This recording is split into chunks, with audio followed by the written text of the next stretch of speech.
adik-adik, semuanya yang ada di rumah kalian masing-masing, bagaimana kabarnya hari ini?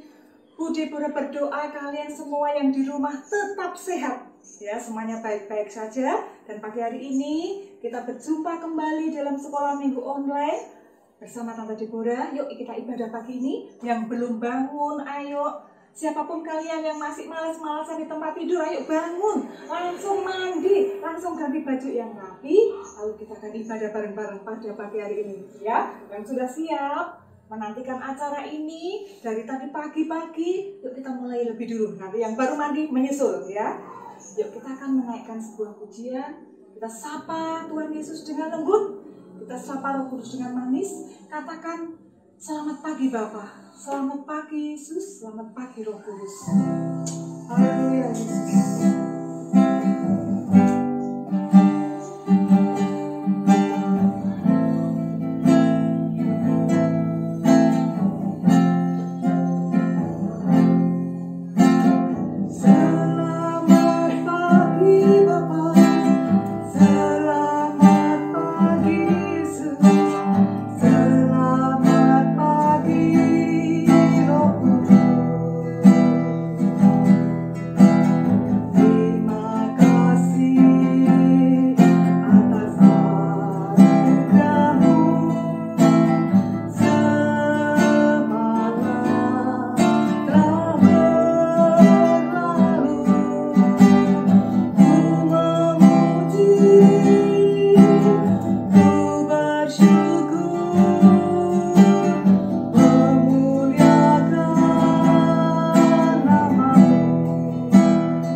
Selamat pagi Tuhan Yesus, selamat pagi Allah Roh Kudus.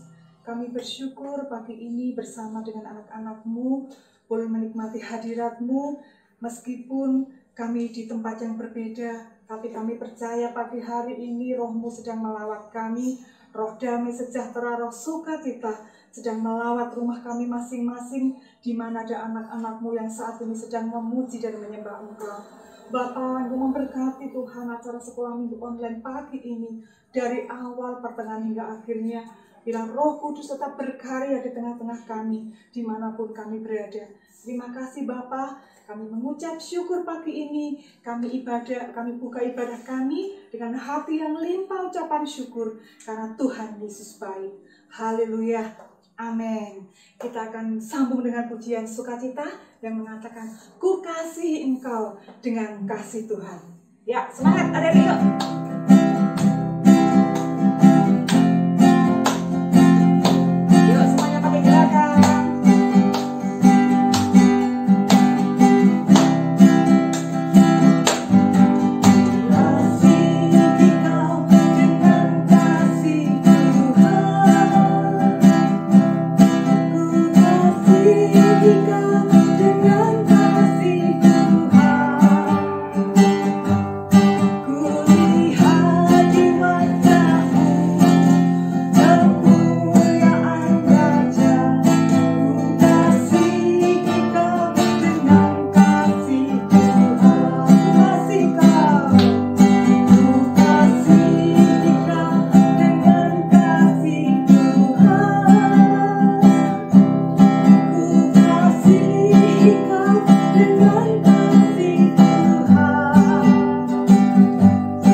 Melompat-lompat sendiri nih di rumah ya.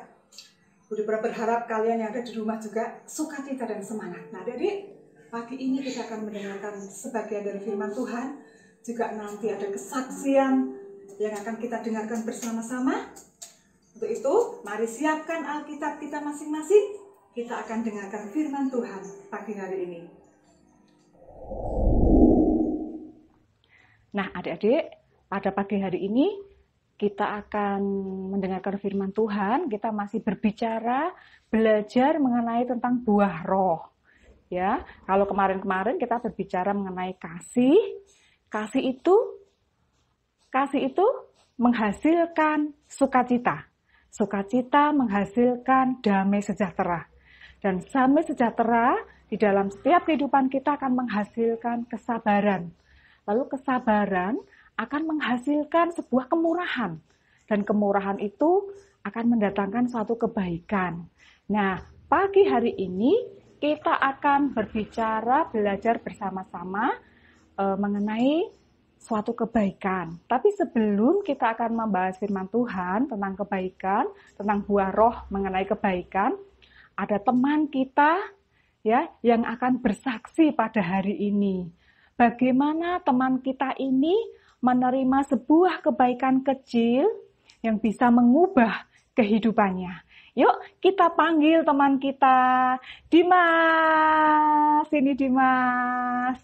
Ya, ini teman-teman, perkenalkan namanya siapa? Dimas. Nama lengkapnya siapa? Dimas Caturwijaya. Dimas Caturwijaya, adik-adik. Dimas umurnya berapa? 10 tahun. 10 tahun. Dimas berapa bersaudara? 5 ya, 5 sama Dimas ya.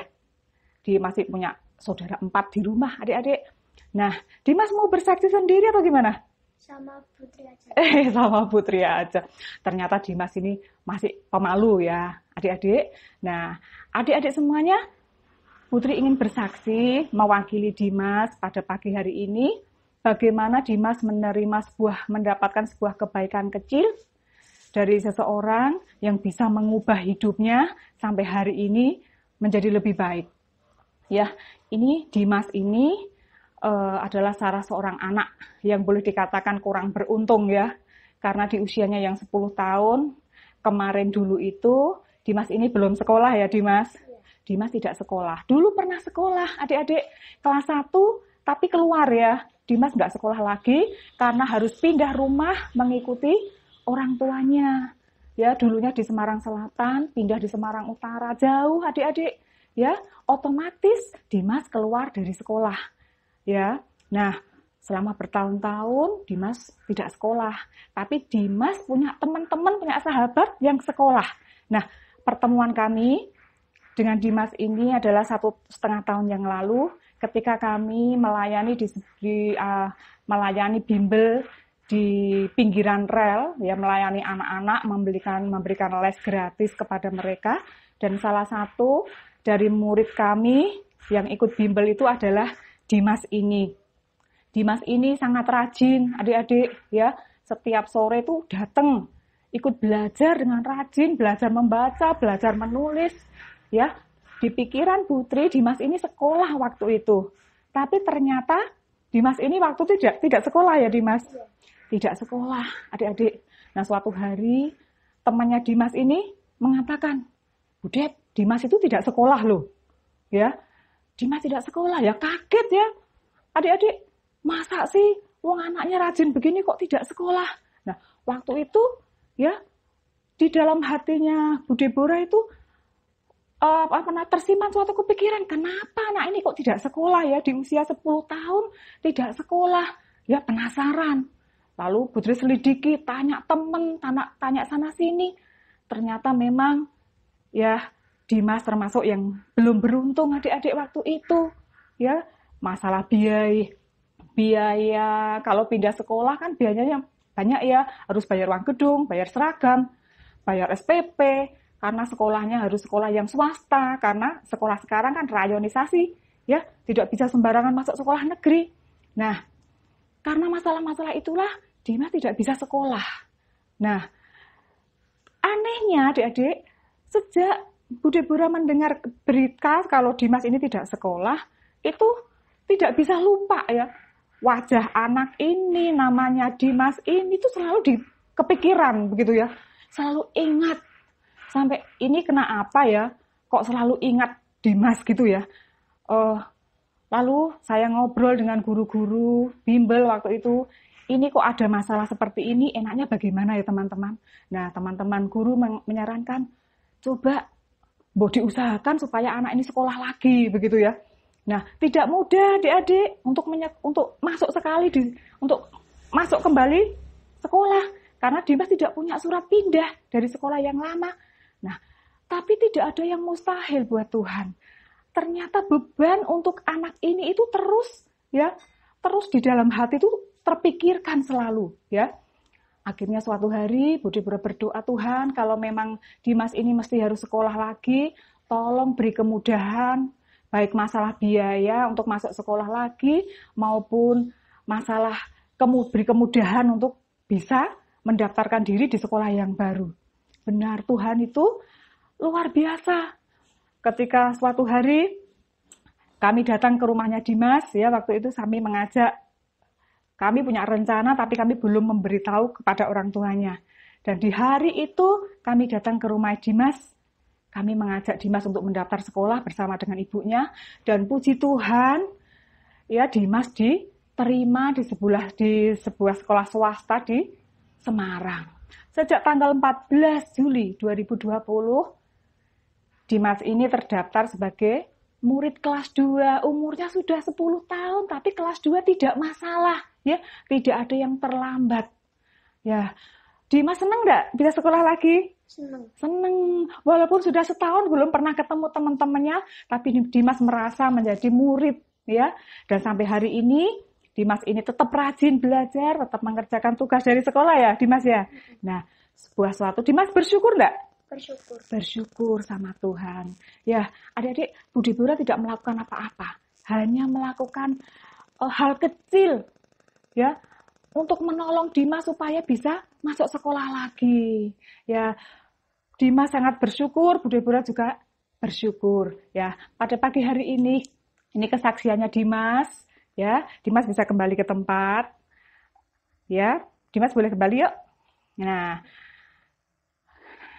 Nah, adik-adik yang dikasih oleh Tuhan, kita tidak perlu memikirkan hal yang besar-besar untuk berbuat baik.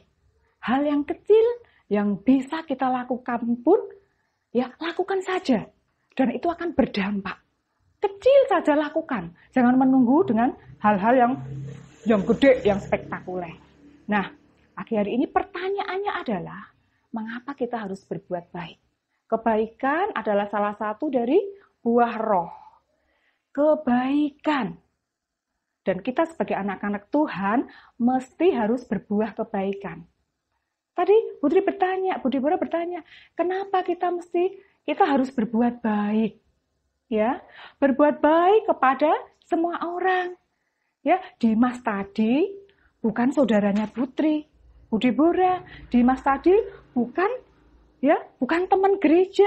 Dimas beragama Muslim. Ya. Tapi kenapa kita mesti menolong semua orang? Ya, karena itu adalah perintahnya Tuhan, ya. Kita baca bersama-sama yuk di dalam 1 Tesalonika pasal yang kelima. 1 Tesalonika pasal yang kelima ayat yang ke-15. Udah ketemu semuanya, adik-adik? 1 Tesalonika 5 ayat yang ke-15. Perhatikanlah supaya jangan ada orang yang membalas jahat dengan jahat. Tetapi usahakanlah senantiasa yang baik, ya, terhadap kamu masing-masing dan terhadap semua orang. Yang menjadi penekanannya Putri pagi ini adalah, tetapi usahakanlah senantiasa berbuat baik. Usahakanlah senantiasa berbuat baik dimanapun kalian berada, di rumah, di lingkungan masyarakat, di sekolah, di rumah eyang, di rumah saudara, usahakanlah kita semuanya ini untuk berbuat baik. Itu perintahnya Tuhan, bukan perintahnya Budi Bora. Ya, karena itu ada di dalam firman Tuhan. Usahakanlah senantiasa kamu berbuat baik. Tadi pertanyaannya, kenapa kita harus berbuat baik tuh Budi Bora? Ya, pertama memang itu perintahnya Tuhan anak-anak. Yang kedua, ya, karena kita sudah mendapatkan kebaikan itu terlebih dulu. Nah, adik-adik, ini pengalamannya Budi Bora. Kenapa Budi Bora bisa melakukan itu? Ya, tadi Budi Bora cerita tuh, waktu mendengar cerita bahwa Dimas itu tidak sekolah, itu rasa iba, rasa kasihan, rasa penasaran itu tidak bisa lupa di dalam pikiran maupun di dalam hatinya Budi Bora. Kenapa begitu? Ya, karena dulu Budi Bora ngalami hal yang sama. Budi Bora dulu hampir tidak bisa sekolah. Ya, kalau tidak ditolong orang. Ya, waktu itu Budi Bora tidak bisa membayar SPP, orang tua tidak punya uang untuk menyekolahkan anak, hampir dikeluarkan dari sekolah, hampir malu untuk masuk sekolah karena tidak bisa membayar uang sekolah. Lalu ada seorang penolong, Budi Bora dibayari uang sekolah. Kalau tidak ada orang itu melakukan kebaikan, mungkin Budi Bora tidak bisa sekolahnya sampai selesai. Karena kebaikan yang sudah diterima itulah, maka menjadi suatu panggilan hati, ya, diingatkan kembali waktu ada anak lain mengalami hal yang sama. Ketika Budi Bora lihat tadi Dimas yang mengalami hal yang seperti itu, otomatis beban itu muncul. Kamu dulu pernah ngalami loh. Ketika kamu ditolong orang rasanya bagaimana? Sukacita sekali, senang sekali. Nah, sekarang giliran Deborah yang melakukan. Ayo lakukan buat orang lain. Walaupun bukan saudara, bukan teman gereja, tidak masalah. Ya, bantu dia. Ya, dengan melakukan ya sama seperti apa yang Budi Bora dulu alami. Saat ini Dimas mengalami pertolongan. Dulu Budi Bora mengalami pertolongan. Ya, karena kita semuanya sudah mengalami kebaikan Tuhan. Karena Budi Bora pernah mengalami kemurahan Tuhan, sudah pernah mengalami, maka gampang untuk melakukannya. Kalau kita belum pernah mengalami kebaikan itu sulit, apalagi memberi, ya. Adik-adik, apalagi memberi. Kalau kita belum pernah memahami ketika kita dikasih seseorang, ya, kita akan memberikan sesuatu kepada orang lain itu sulit. Ya, makanya Putri pesan kepada anak-anak semuanya, kepada anak-anaknya Putri di rumah. Bu Deborah itu pesan begini, kalau kamu mendapatkan sesuatu dari orang, ingat, sekali waktu kamu harus melakukan untuk orang lain. Ya, karena kebaikanmu yang engkau lakukan untuk orang lain itu adalah sebuah taburan yang nanti kita akan menuainya. Lalu yang ketiga, kenapa kita mesti berbuat baik anak-anak? Ya, sebagai wujud ucapan syukur kita kepada Tuhan. Oh, kebaikan Tuhan yang kita terima, yang adik-adik semuanya terima, itu tidak bisa diukur nilainya dengan apa yang sudah kita kerjakan, apa yang sudah kita lakukan. Ya mungkin kita sudah melakukan banyak kebaikan, tapi kemurahan Tuhan itu tidak ternilai, tidak bisa dibandingkan dengan apa yang sudah kita lakukan. Makanya jangan jemu-jemu berbuat baik. Jangan pernah bilang, loh kemarin kan sudah. Ya jangan. Jangan menghitung kebaikan yang sudah kita lakukan. Seringkali kan begitu ya. Kalau ada seorang adik minta jajannya kakak, lalu kakaknya bilang, loh kemarin kan sudah tak kasih. Ya, enggak boleh seperti itu. Ya, miliki hati yang murah hati. Ya ingatlah, wong itu saudara kita, itu adikmu. Nah, dengan adik sendiri aja sulit berbagi, bagaimana dengan orang lain. Bu Deborah berharap, ya, mulai pagi hari ini ketika kita belajar mengenai suatu kebaikan, kita dibukakan.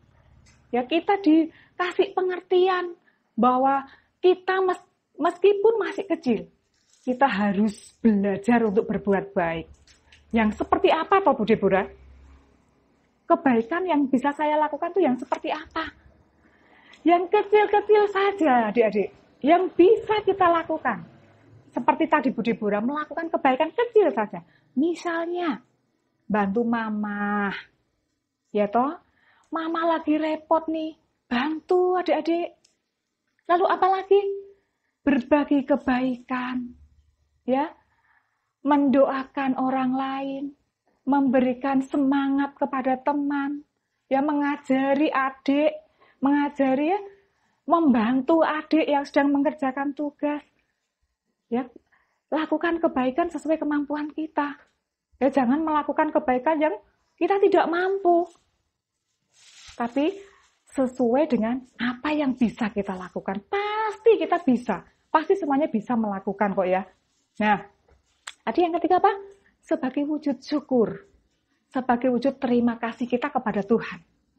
Ya, yuk mari kita baca di dalam satu ayat firman Tuhan, di dalam 2 Korintus 9 ayat 6. Bahwa kebaikan yang kita lakukan itu adalah sebagai benih taburan.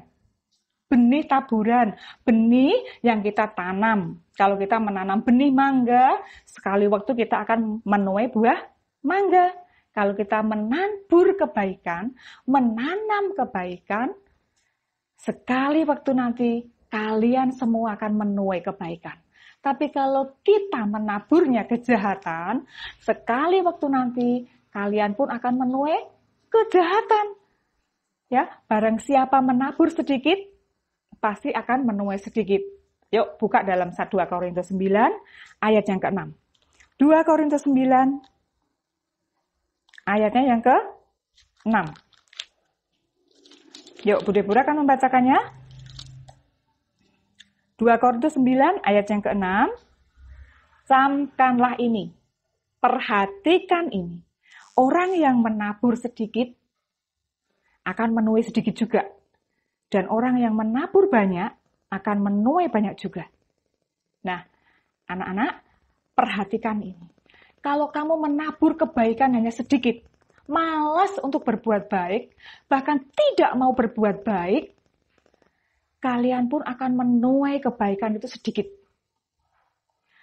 Lalu ya, kita perhatikan tuh, kenapa ada orang yang selalu untung, selalu ketika ada masalah, selalu ada pertolongan. Ketika ada kesulitan, datang pertolongan. Itu ya bisa jadi itu adalah waktunya orang itu menuai apa yang sudah ditabur dulu. Ya, barang siapa menabur sedikit, dia pun akan menuai sedikit. Kalau kita menabur banyak kebaikan, di mana-mana kita ya mudah berbuat baik, sekali waktu nanti kita pun pasti akan menuai kebaikan demi kebaikan. Tuhan akan membalaskan semua yang kita lakukan itu tepat pada waktunya.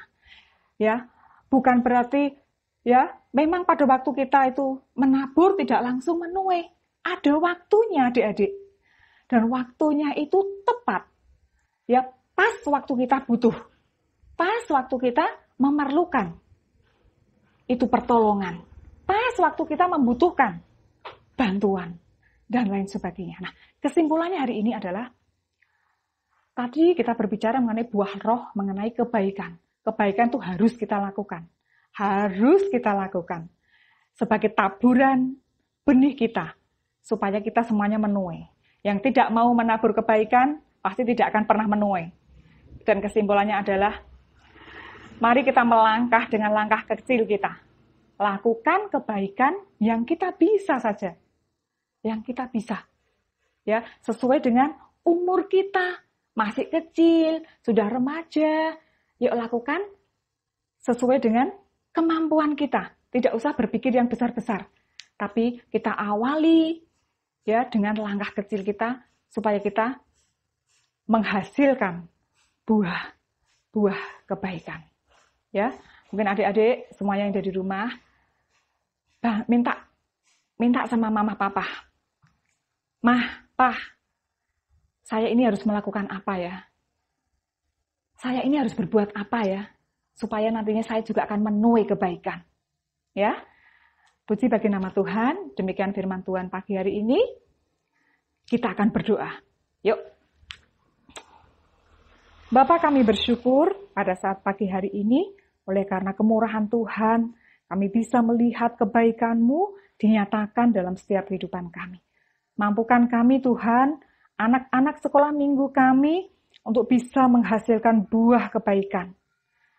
Melakukan kebaikan sesuai dengan kemampuan anak-anak yang kami layani ini, Bapa. Berkatilah firman-Mu Tuhan, supaya firman-Mu ini bisa menghasilkan buah-buah kehidupan, buah-buah kebaikan di dalam diri anak-anak kami. Sehingga orang tua, tetangga, masyarakat bisa melihat, bisa merasakan hasil dari buah-buah kebaikan yang dialami oleh anak-anak sekolah minggu kami. Terima kasih Bapa, kami menyerahkan anak-anak sekolah minggu kami dimanapun mereka berada ke dalam tangan kuasa Tuhan. Engkau tetap menutup bungkus dengan kuasa-Mu. Engkau tetap memberkati dan Engkau tetap Tuhan melindungi mereka.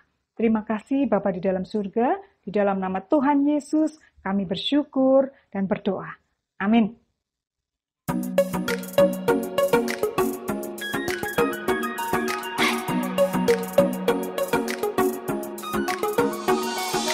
Hei sahabat, langkahkan kakimu, tunjukkan kasih-Mu dengan aksimu. Hei sahabat, jangan kau menyerah atas keterbatasan yang kau alami. Hidup bukan untuk sendiri, kita bagi untuk sesama.